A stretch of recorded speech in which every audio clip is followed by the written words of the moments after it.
Hey everybody, and welcome back to another episode of Rag Plays Star Wars Knights of the Old Republic. Last we left off, we were running into quite a few old friends and experiencing some strange, familiar feelings. We had some pretty good conversations with Jolee as well. Right now, we are on our way to the tomb of Marka Ragnos, and I've decided to take Jolee with us here. Looks like he has a level up, so let's go ahead and take care of that before we get started. The level 14 Jedi KotOR. Level him up. Skills. Looks like he is pretty heavily invested in awareness and treat injury. I think we'll bump awareness again. One of the things that kind of annoys me about KotOR, as an aside, I've probably mentioned the Persuade, the fact that your main character pretty much always has to have Persuade, because he's the only one who can use it.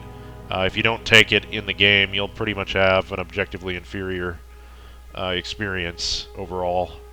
That's annoying. What's even more annoying about the skill system is that awareness is not passive. Like, so if you're leveling it on one character, it doesn't passively apply to the whole party. It is only on that character, as we experienced in the Chirac cave when we were trying to disable those mines with Mission and T3. Every time I swapped characters between them, one of them could see the mine and then the other one couldn't. It's like, well, why wouldn't the two party members be coordinating with each other and telling, okay, the mine's right here, you just need to disarm it, guy with the demolitions? So it's kind of one of those things, whoever's farthest forward in the group, which is usually the character you're using, controlling, is going to be the one who needs to have awareness, because you'll pick up the mines and, you know, hidden enemies if there were any, which there aren't in this game, but they would be the first to pick them up.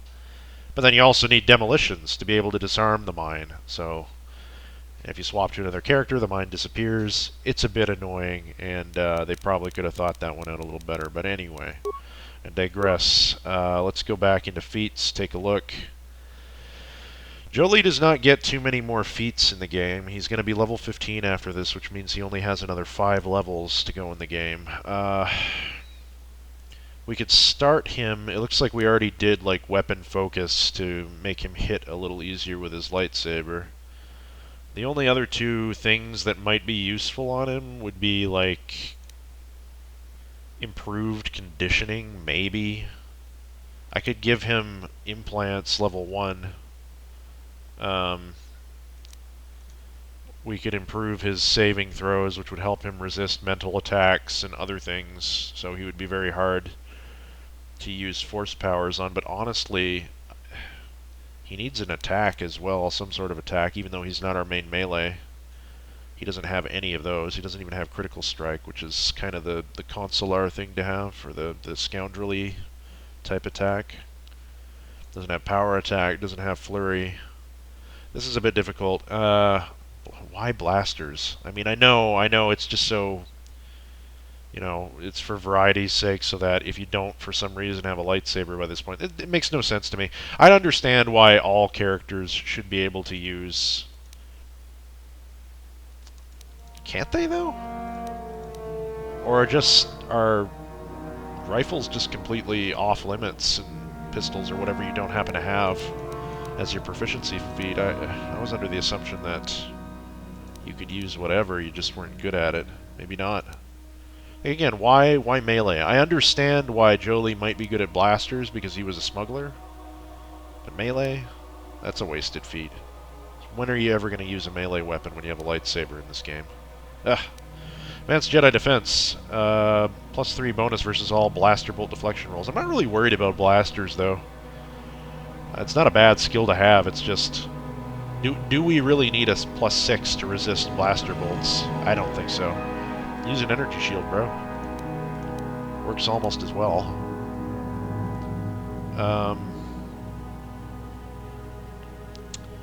So really it comes down to the improved conditioning or critical strike. I don't think he's going to get too many more feats. I wish I knew the exact number he was going to get. Would influence my decision. I suppose I should have looked it up beforehand, but I don't know, against my better judgment, I'm just going to go with conditioning and maybe get the last level of it. Maybe he'll get another feat. Maybe. Probably at least one more. I don't think he'll have enough to fill out critical strikes, so yeah. I'll just throw that on there. Now powers. Lots of good choices for him here. We could give him Master Valor. Bastel already has that, though. I think the smartest thing to give him would be Force Immunity. His power offers very good protection from direct Force power attacks of Jedi opponents, possibly negating their effects.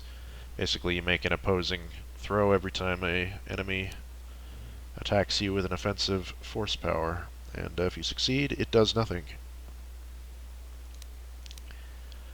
Tentatively, we will just throw that on there. Stasis Field is another option. I find that that's a little bit too overpowered of an ability. It makes all your opponents basically just freeze, and Force Wave would be cool. I plan on getting that on him at least. Probably Valor as well. Again, why does Jolee have Effect Mind? You can't use it on him, so I understand that Jedi know how to do it, but it's a waste of a feat. Maybe Stasis Field as well down the road. Probably Force Wave. Force Wave and Valor are short list, but we're going to go with Force Immunity for right now. We will accept. Sorry for waffling, everyone. What? Originally, I planned on having another conversation with Jolee in the cantina down here to try and move his quest along a little bit more. But for some reason, he only talks on the ship. Don't know why. He's got a lot to say right now. I kind of went through and tested some of his dialogue trees off camera, see how far we can get into it. We'll definitely be talking to him at least maybe twice before we leave. I might just zone in and out of the Hawk, get stuff going. What am I doing in here? Need to be here. Well, let's head to Ragnos' tomb.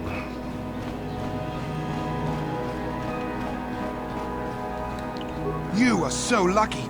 You got accepted into the academy, didn't you? Damn Skippy. I'm beginning to think I'm never going to make it. You probably won't. You probably don't wanna. The pace we're going.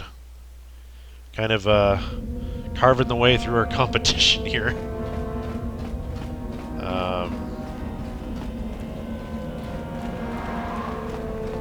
This guy isn't gonna have a problem with us getting back in, is he? Better talk to him. You're a student at the academy. You may enter by the door. Very well. Let's do it.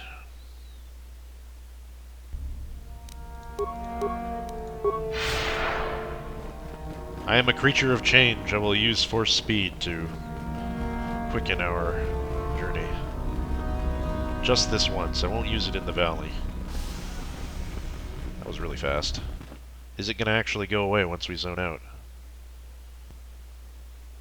Something I've always wondered. Oh no, it's still active. Look at that.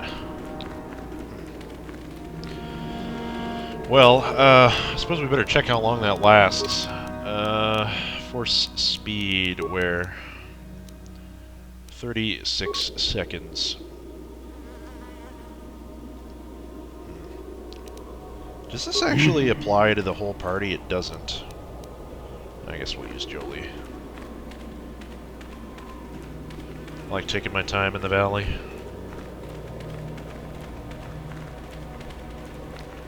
Give that a chance to wear off. Make sure we don't go back into the Chirac cave. We don't need to be going there.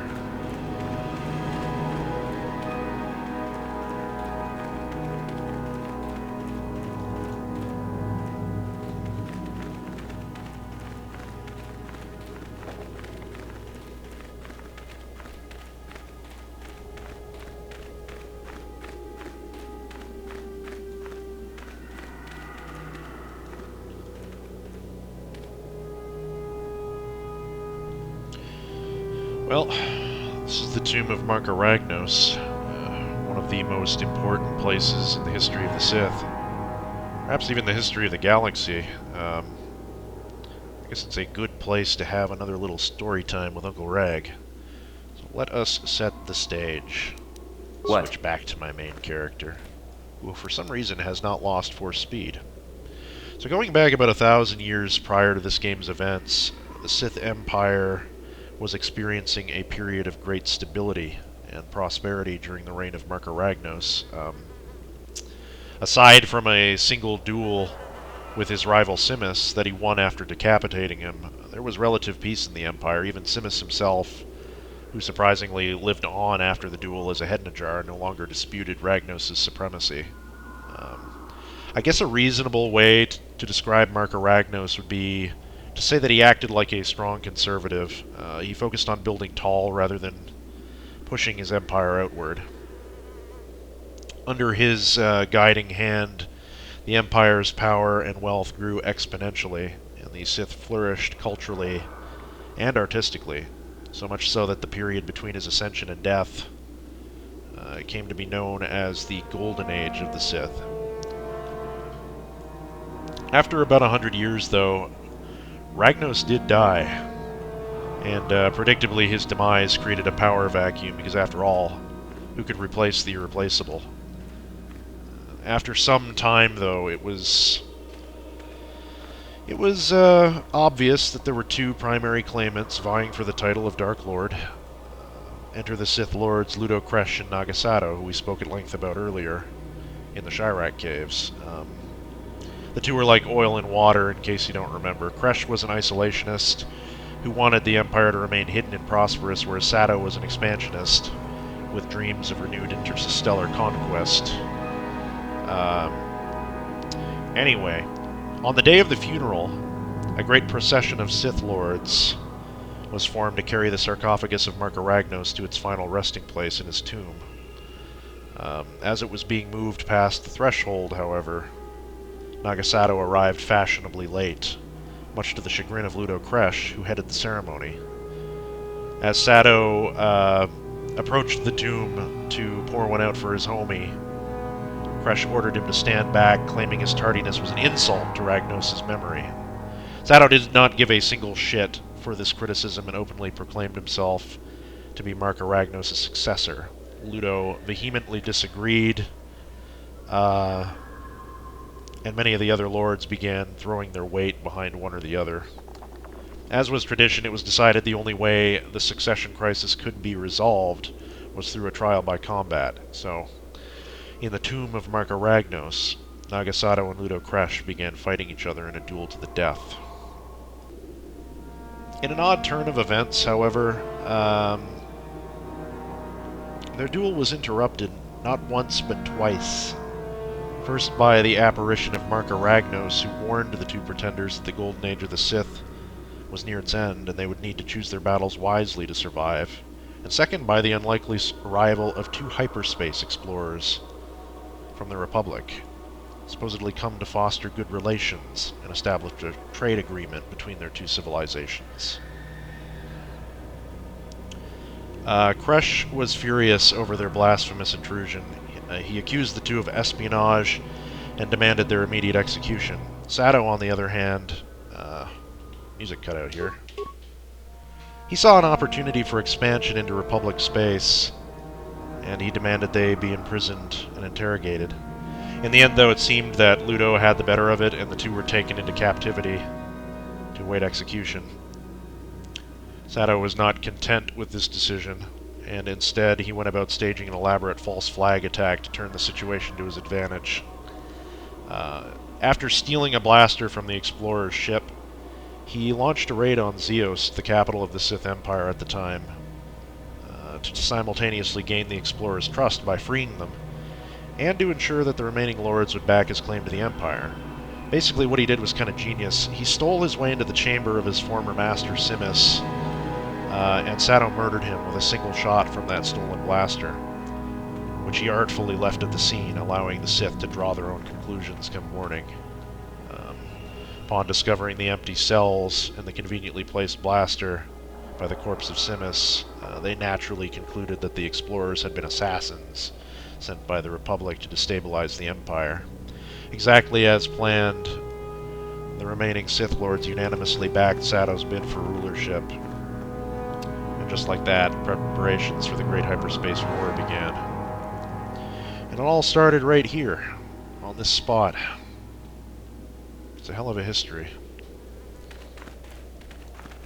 Have a chat with this Sith student. You should be careful if you're planning on entering this tomb. It's dangerous. Oh. Why? What do you know about it? There's an Assassin Droid in there, so Master Uthar says. It went insane and is holed up in there with a whole army of droids protecting it. Huh. Well, why don't the Sith do something about it? I don't know. I think Master Uthar has left it in there as a challenge for any student brave enough to destroy it. Supposedly, if a student actually succeeds in destroying the droid, they'll get a great reward. Lots have tried, but nobody's succeeded yet. Where did it get all these droids? No idea. I think it's building them in there.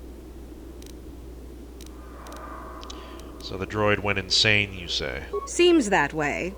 They say that its audio receptors became too sensitive and all the noise drove the droid nuts. If you're planning on going in, I suggest you use some sound suppressors or something, or you'll probably become a target right away. Not sure we even have those, I'll be honest. Do you plan on going inside? I don't think so. I can manipulate minds and living matter, but that won't be much use against droids, will it? I've had a few friends go inside that haven't come out for a while now. I doubt I could do any better than they could. Yeah, I doubt they'll be coming out at all. Well, thanks. I'll be going. Sure thing. Good luck. Anything to loot before we get in here? Chest with nothing in it? No. Well, guess we'll drop a save and head on in.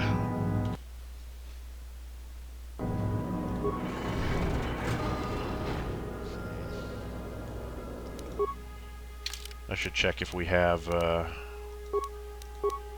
noise suppressor first of some variety. Where would I find that? Let's be here. We do not. I sure hope there's one in there. As I recall, I think there is. She'll have to see.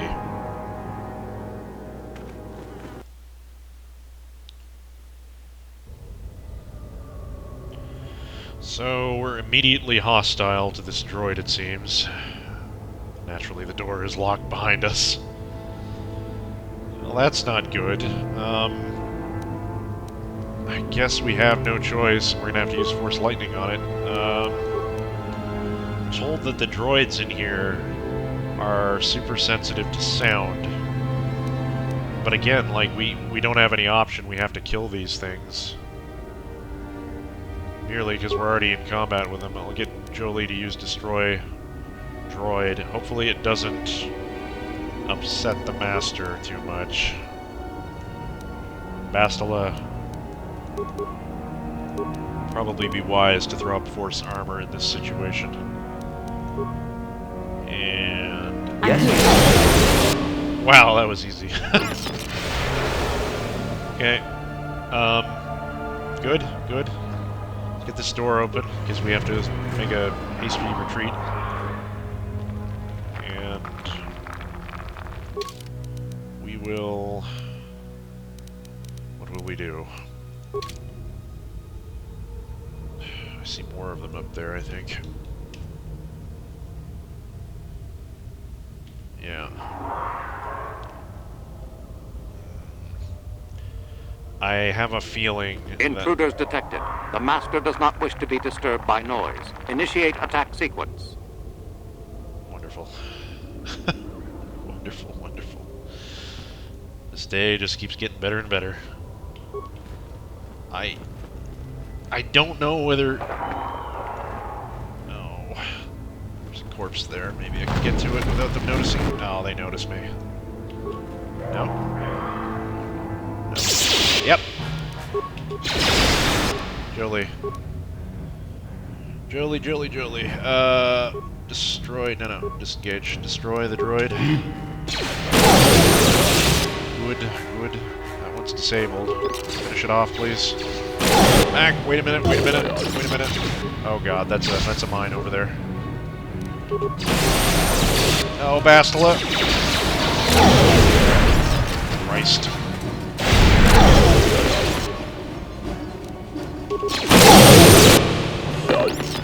So much for the stealth approach. Oh my god. There it Wait! No, stop! Don't come back!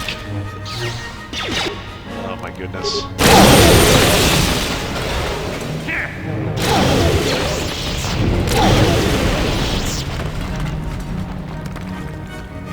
Yes? What's going on with his legs there? Alright, everyone, please, Bastila, get away from that door for Christ's sake. Thank you. Let's go back down here and just take it slow up the ramp. Didn't even loot that corpse, I don't think. Let's go all the way back here. I'm gonna switch on solo mode to start with, and then we're gonna go forward. Let's loot this corpse.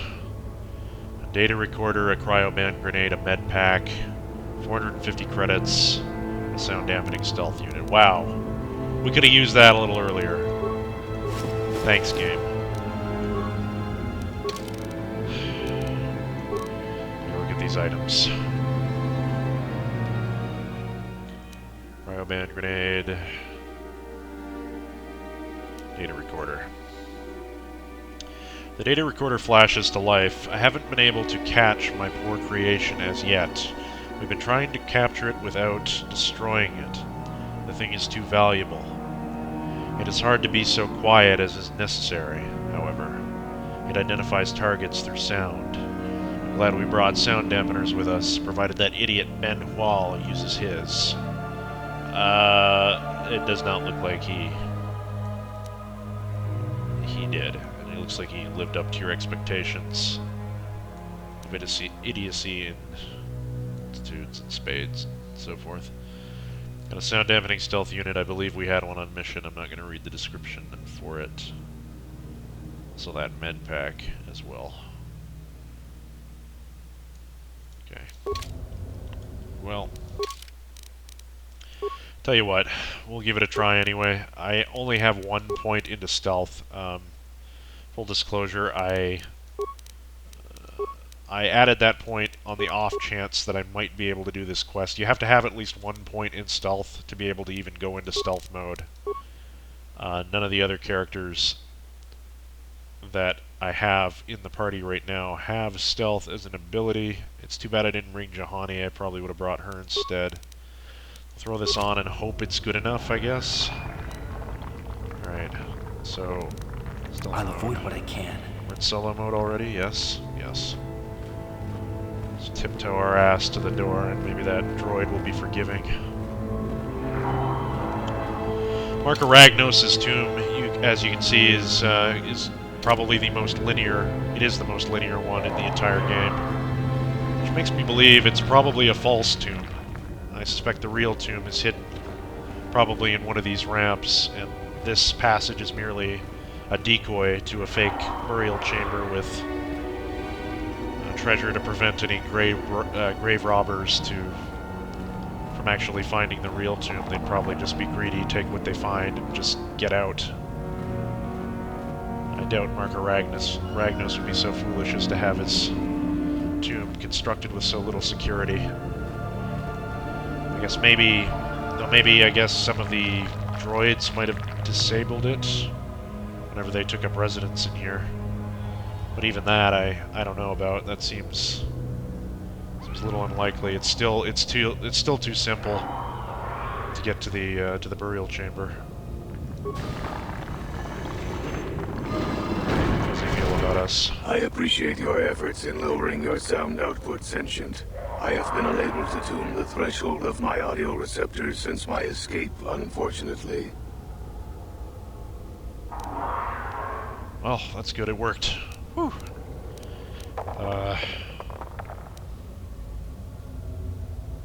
You are the master the droids kept referring to.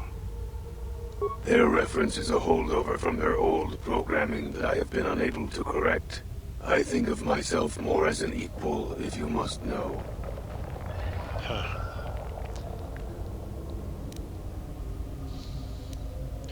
So why aren't you just attacking me like the others? Although it is what I was programmed for, I have no desire to kill. I would appreciate reciprocation on your part. Sounds good to me, man. Sorry, you're headed for the junk pile. You are programmed to kill, but don't want to. I know of another droid who would object profusely. A bit of introduction may be necessary.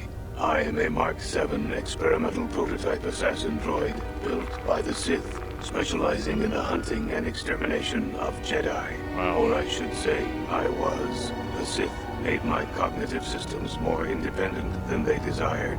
I have learned to appreciate the value of all life. I escaped from them and have hidden in this tomb, constructing droids here to aid in my protection. With your assistance, I may be able to leave for good.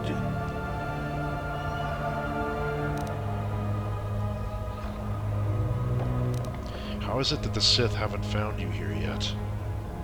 An occasional sentient has managed to bypass my droids. They were unwilling to assist me, and possessed insufficient power to destroy me.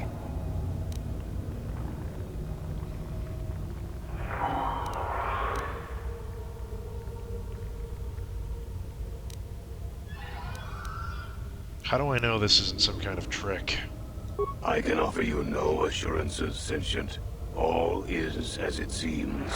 If you cannot believe my statements, then combat is the inevitable result. So you appreciate the value of life, then? You do not. All beings are constructs of fascinating complexity. An enlightened being rises above the need for destruction, no matter its nature.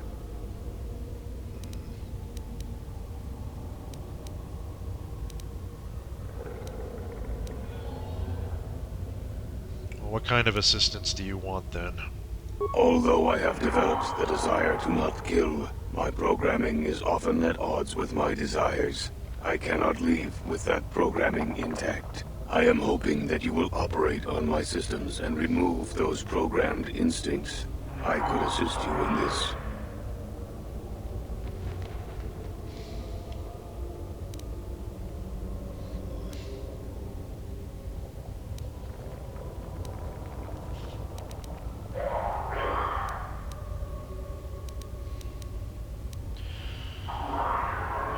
What's the catch?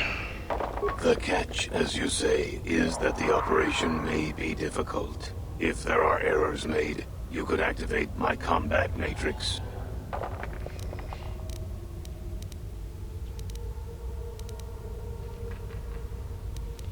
And what do I get for helping you? Once my programming has been altered, there will be several redundant systems that I could remove and give you. These could upgrade other droids if you wish.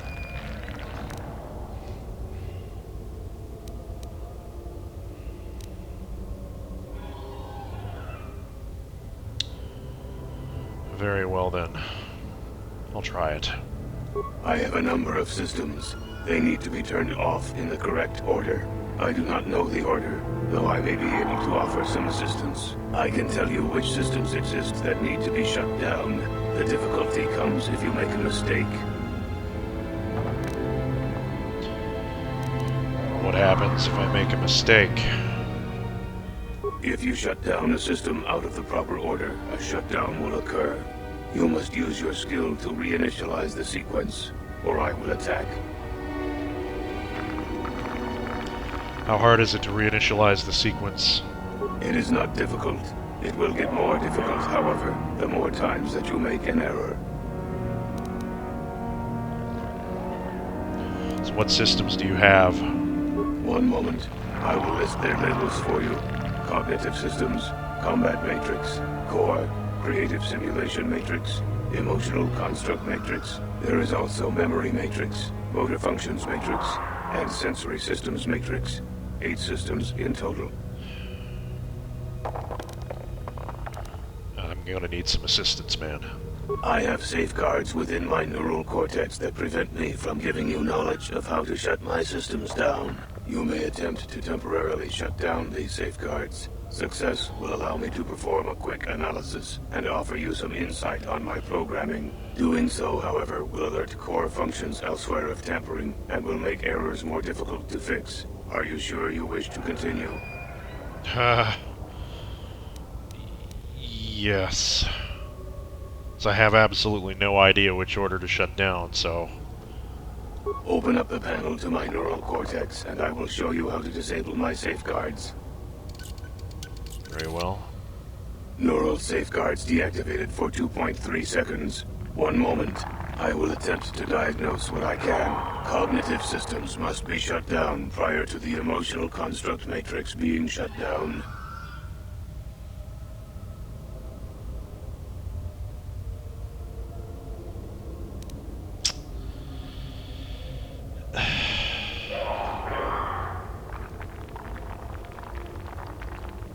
I need some more assistance. Open up the panel to my neural cortex, and I will show you how to disable my safeguards. Neural safeguards deactivated for 2.3 seconds. 1 moment. I will attempt to diagnose what I can. Motor functions must be shut down early, at least within the first 3 systems. Oh boy, this type of puzzle. Okay. So, cognitive before emotional. But that comes later. Motor systems have to be shut down in the first 3. Alright, more assistance is needed. Open up the panel to my neural cortex, and I will show you how to disable my safeguards. Neural safeguards deactivated for 2.3 seconds. 1 moment. I will attempt to diagnose what I can. The core must be shut down last. Of that, I am certain. Okay, so cognitive, emotional, core. That's 3, and 4 is the... 4 was the, was it the motor function matrix? It was the motor function matrix that needed to be shut down within the first 3. But the core is last. More assistance. Open up the panel to my neural cortex, and I will show you how to disable my safeguards. Neural safeguards deactivated for 2.3 seconds. 1 moment. I will attempt to diagnose what I can. Sensory and memory functions are shut down in the first half. Sensory, right before memory. Alright, so... Oh, this is getting confusing. This is getting real confusing.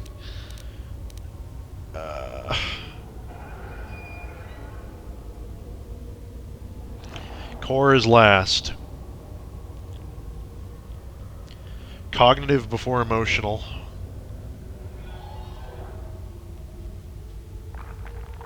Motor in the first 3. Sensory systems and matrix in the first half. Sensory systems and memory in the first half. So, either 3 or 4. Right before memory. So,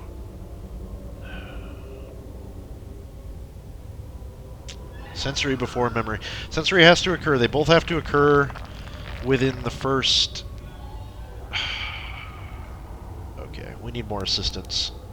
Open up the panel to my neural cortex, and I will show you how to disable my safeguards. I should have wrote some of this down. Neural safeguards deactivated for 2.3 seconds. 1 moment. I will attempt to diagnose what I can. Cognitive systems are not one of the first half of the systems to be shut down. Okay. So cognitive and emotional are in the second half before core. Core is last.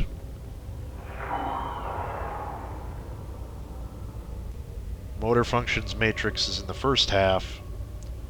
Sensory systems matrix and memory matrix are sequential in the first half. I think. More assistance. Open up the panel to my neural cortex, and I will show you how to disable my safeguards.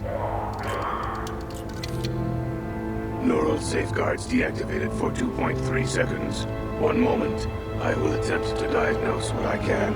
The emotional construct matrix must be shut down directly prior to the creative simulation matrix in the last half of the process.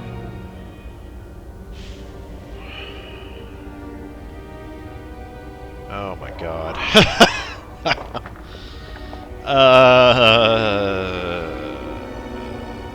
More assistance. Open up the panel to my neural cortex, and I will show you how to disable my safeguards.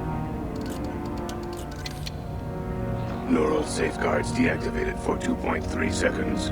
One moment. I will attempt to diagnose what I can. I believe the first system to shut down begins with a C.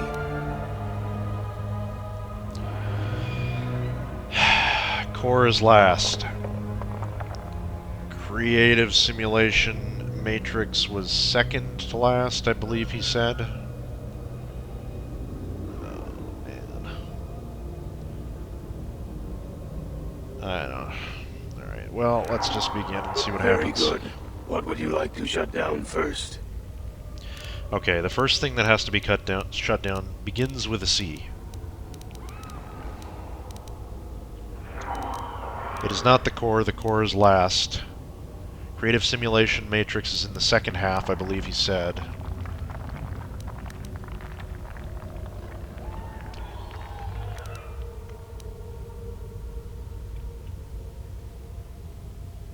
Combat matrix, perhaps, is the first.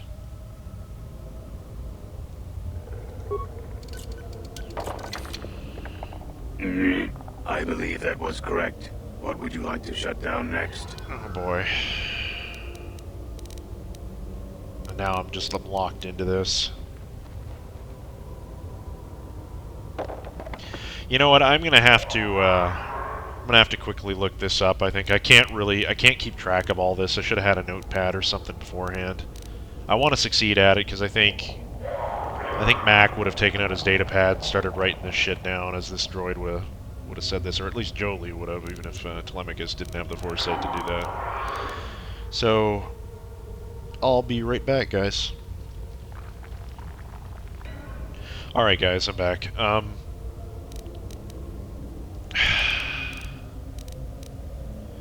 So, we did the combat matrix first, that was correct. The next one is the motor function matrix. Motor function shut down successfully. What would you like to shut down next? The next one is the sensory systems matrix. Excellent choice. What would you like to shut down next? Next is the memory matrix. Done. What would you like to shut down next? After memory is cognitive.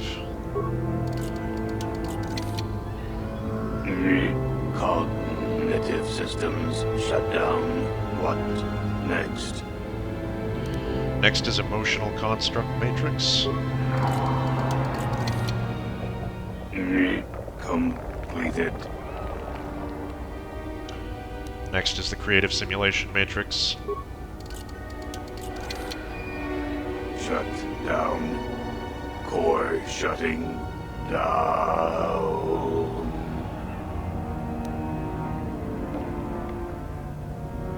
The core automatically shut itself down. Okay, good. Then we will delete the assassination programming. Yes, yes.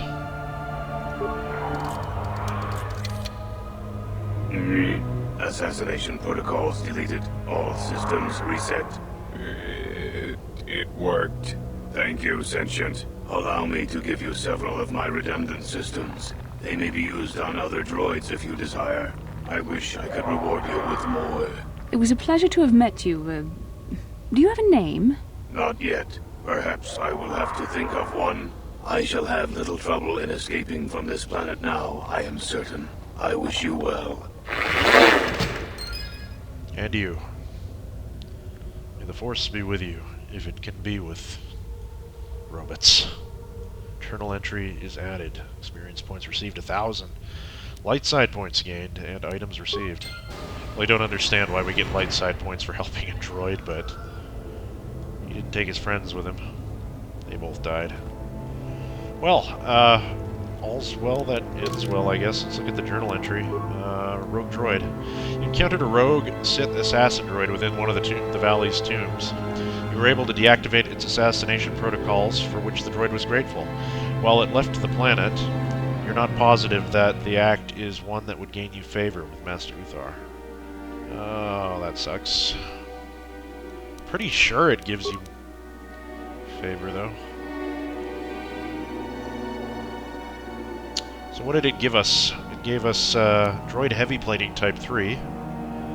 Droid Upgrade Class 3, Defense Bonus of 11. The heaviest protection available. This type of plating is uncommon due to the cost involved in production. It is best suited to specialized assassin or assault droids, though such units are highly regulated, as well as an advanced flamethrower. Upgrade Class 3 uses 10 out of 10 heat, 60 points of damage. On hit horror for 100% for 3 seconds. I guess that's because you're on fire, you know, that's kind of disconcerting. Special, target 7th level and up, ignore horror effect.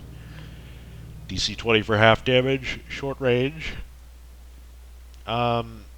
Using this item consumes 1 charge. This item is automatically discarded, yeah, we know. Intended as a combat upgrade, not generally available to the public, this droid-mounted weapon can inflict a great deal of damage over a broad area. It is widely used by Republic forces. We also have an advanced shield disruptor. Resists ion or destroys, has ion damage of 40 points on shields. Prototyped by Zerka Corporation, these extremely devastating droid and shield nullifiers have found their way into the forces on both sides of the Sith Republic conflict. And a Carbonite Projector Mark II. Cold damage, 40 points. On hit, paralyzed for 100% for 15 seconds. DC 20 to reduce to 9 seconds. Like the basic model, this weapon uses a carbonite freezing technique to supercool synthetic compounds hurled at a target. Though more efficient projectors make it far more effective. Cool. So, those are good items to have for T3 and HK, probably. Probably more on the side of HK, given that those are combat upgrades and not really T3, who's our utility droid. Let's switch back to our CNS. Strength Enhancer, and where's our weapon? Why did we unequip our lightsaber? That's weird. Okay. Get that put away in a second. So we've got 3 more doors. We've got the main sarcophagus. I always tend to open up the doors first, so we'll go ahead and do that. Before plundering Marka Ragnos' tomb, and it's locked for some reason. It's weird.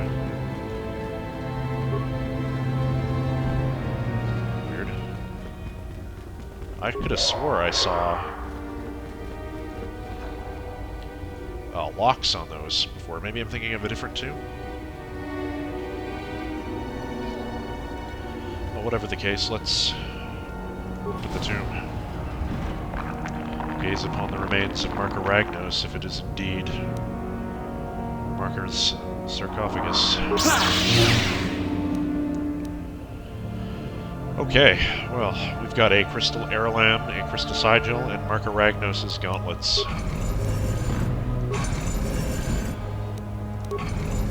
Should we get all of those? And take a look. This crystal airlam. Upgrade item lightsaber. Once mined on the 3rd moon of Erai, ancient Sith bombardment shattered much that remained. If they can be found, these crystals produce a clear, superior lightsaber beam. And the sigil crystal, of course, we've seen before. I believe our lightsaber is using it, so we won't read it again. But those gauntlets, however, where are they? Marka Ragnos' gauntlets. Feats require Jedi defense, so you have to be a Jedi to use these. Restricted to the dark side. Strength of +5, dexterity of +5, constitution of +5. Regeneration of Force Points 5, Regeneration 5. These gauntlets once belonged to Marka Ragnos, a Dark Lord of the Sith, who reigned sometime just prior to the Great Hyperspace War. He was entombed in the Valley of the Dark Lords on Korriban, where it is said that his malign spirit still wanders the passageways of his tomb, whispering words of an ancient evil long forgotten, buried in the sands of Korriban. Ancient but still intact, these gauntlets appear to be made of black scales. They pulse with a dark power. Wish we could use them. We sure can't. Well, that is that. Incidentally, are we able to maybe speak with Jolie now that we're Got something on your mind, dude? out of the way? No. Oh, I get it. Let's play with the old man's head, is it? He's half senile. He'll forget I said anything. Wait, what was this about anyway? I've forgotten myself.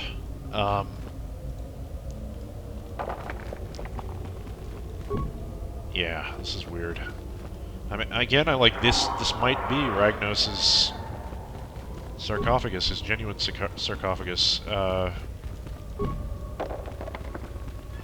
Perhaps the Sith at this phase in Korriban's history were just not worried, since Ragnos was so well revered among them at the time. He was kind of like almost their god king. Just for all that he did for the Empire. Maybe they just weren't worried about tomb robbers, but I don't know. Maybe these are a very ancient fake pair of gauntlets. Either way, I guess we wouldn't be able to verify it. It's a shame we never got to see his spirit. Let's turn off solo mode since they don't appear to be following us. Guys, want to follow? Thank you. Okay.